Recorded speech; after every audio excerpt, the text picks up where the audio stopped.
You were there for the beginning of your life. You were there when the world was new, when faces hovered above you like mysterious giants, when a ceiling fan was your bestie. And yet, you remember none of it. The most important beginning you will ever have is completely missing from your memory. Babies are not blank. They can learn patterns, recognize voices, respond to familiar faces, and form attachments. A baby can know who feels safe. They can comprehend routines. And they know how to summon anything they want. So the real question is not whether babies have memories. They do. The question is, why doesn't it become part of the bigger story? Psychologists call this infantile amnesia. For many people, the earliest clear memories begin somewhere around age 3 or 4, and even then, they can feel blurry, fragmented, or suspiciously influenced by old family photos. You might remember a room, a toy, or a birthday cake, but it can be hard to know whether you're actually remembering it accurately. One major reason is the hippocampus, a part of the brain deeply involved in forming long-term memories. In early childhood, the hippocampus is developing quickly, but it's not fully mature. So while babies and toddlers can learn from experience, their brains aren't yet great at storing those experiences in a stable, organized way that can be pulled up years later. It's not that the memories were neatly recorded and then locked away. It's more like it was being recorded with no memory card. But there's a slightly deeper reason why baby memories disappear. To remember your life as your life,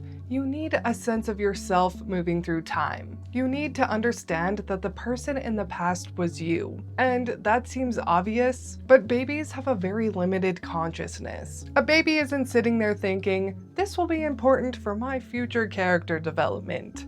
A baby is mostly thinking, boobies. And honestly fair. But as children grow, they develop a clearer sense of self.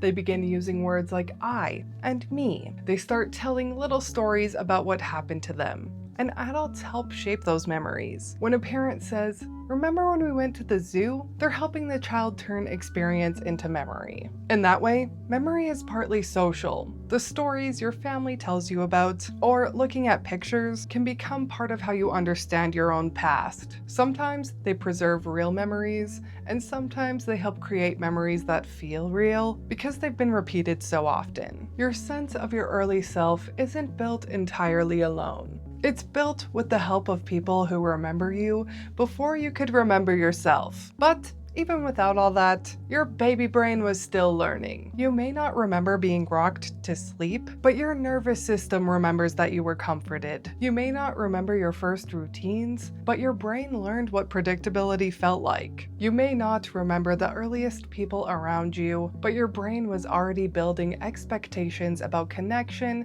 safety, attention, and love. Those memories did not become clear scenes, but they did become patterns. And that's what makes infantile amnesia so interesting. The beginning of your life is missing from your conscious memory, but you're still living inside of it, which is strange, and honestly, could be unfair depending on the circumstances. So when you ask, why can't I remember being a baby?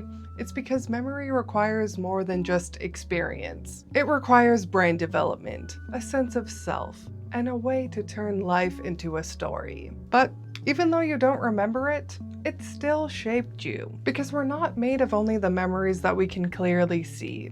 We're also made of the ones that disappeared into us. So with that revelation, I'll let you decide if that makes you love your parents more or not.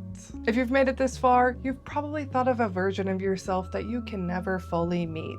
But that version remembers you. And that's kind of the point. Liked what your weird brain just learned? Hit subscribe.